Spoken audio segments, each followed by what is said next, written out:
Okay, so here we are at the Bees Knees and Hummers Hangout right after a very, very hard summer. Some of the container plants are still doing okay, and there are some trees that need to be planted that haven't been planted yet. Here is a sunchoke that I purchased just a few days ago, plus some kale. Where's the kale? Right there. For some kale, and that will be being put into the ground next week and the week after. And here are two lilac bushes that I purchased for $1 each, and they're reviving themselves. Here is, well, it's kind of sunny, but it's hard to see here. The arugula is still doing great, and I'll be gathering up the seeds so I can plant it everywhere. We still have wonderful sunflowers happening, and the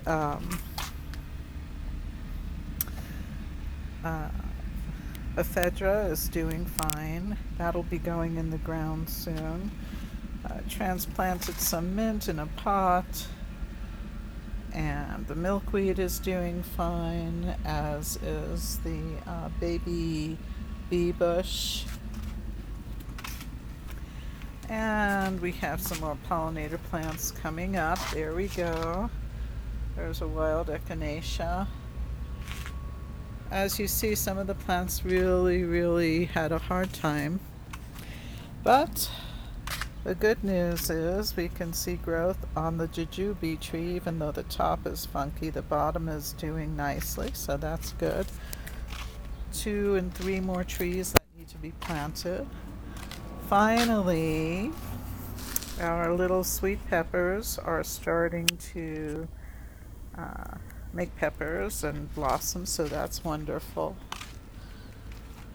The broccoli rabe is almost ready to harvest.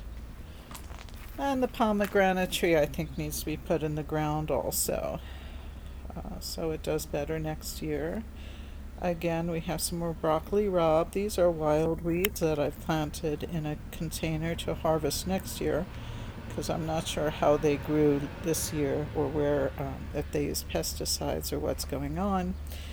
There is amaranth and I can't remember the name of that. It starts with a P. Anyway, okay.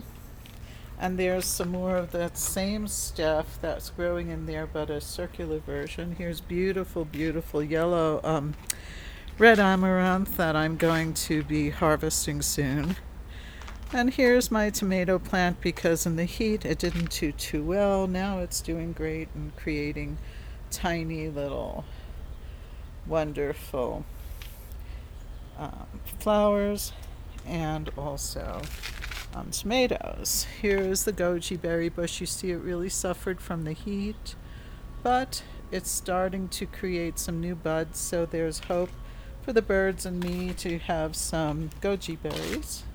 Here is the rainbow chard that bolted, and I took the seeds off of it so that we can plant more rainbow chard soon.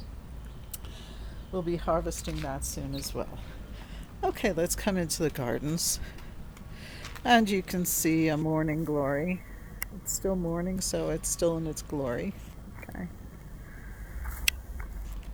So here's the goji berry bush, and you can see the upper edges that were older are kind of all funky, but the newer ones are really strong and doing quite well. We still have a ton of hyssop that is blossoming beautifully. Some more hyssop right there. And in this particular area, we have some hyssop growing, and some verbena, and some other weeds like dandelions and things that will help nourish the ground. These will continually blossom until the frost, which is nice. Out in the distance, We have a wonderful Concord grapevine that did very well this year, and also a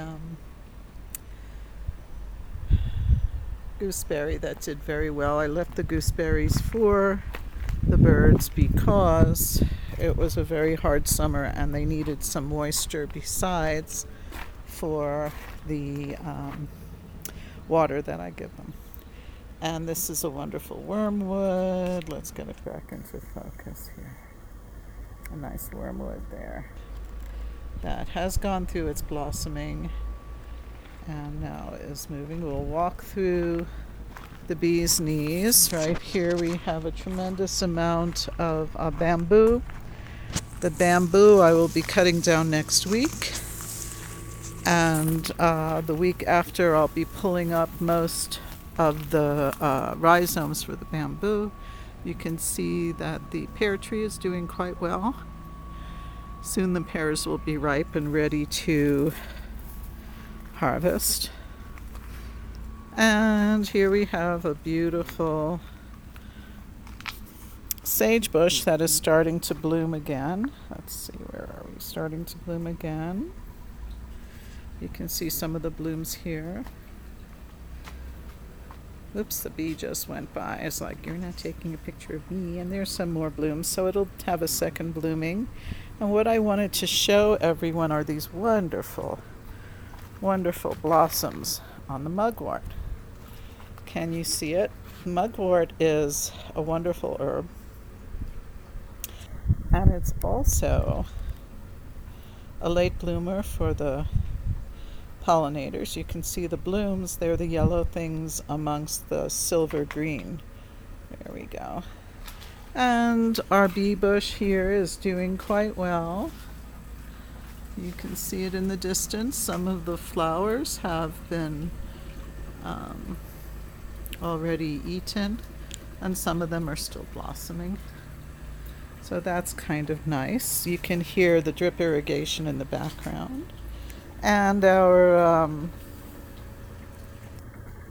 lamb's ears, some of them are still a little bit in blossom, but most of them have gone the way of all good blossoms.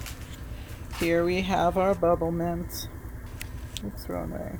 Oops, come on. Here we have our bubble mint in a lovely area. And you can hear the drip. I think I said that already. And we need to harvest the chives. They're right there.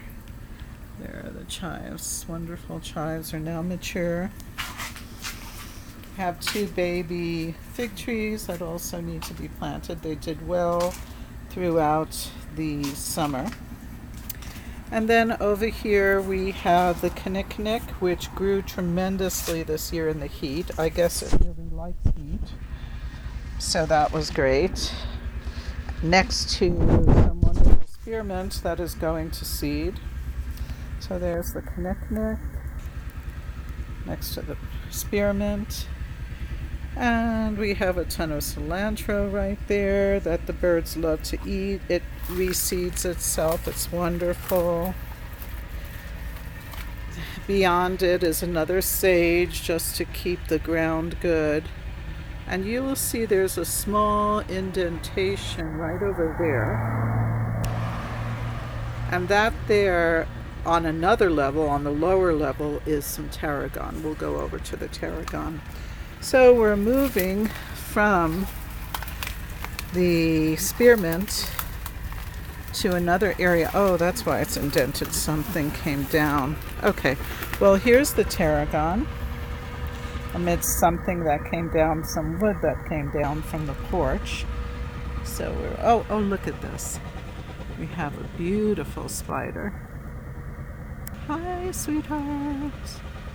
And she's spinning a web so she can eat a lot of different insects. So anyway, we have the tarragon here. Tons of wonderful cilantro that becomes coriander when it goes to seed. And then the rest of this is peppermint, not spearmint. And let me pick up that piece of wood so that the tarragon can grow well. Just gonna put the wood on the side for now. There's the tarragon. Okay, then we're going to go to the front of the house in just a second, so hold on.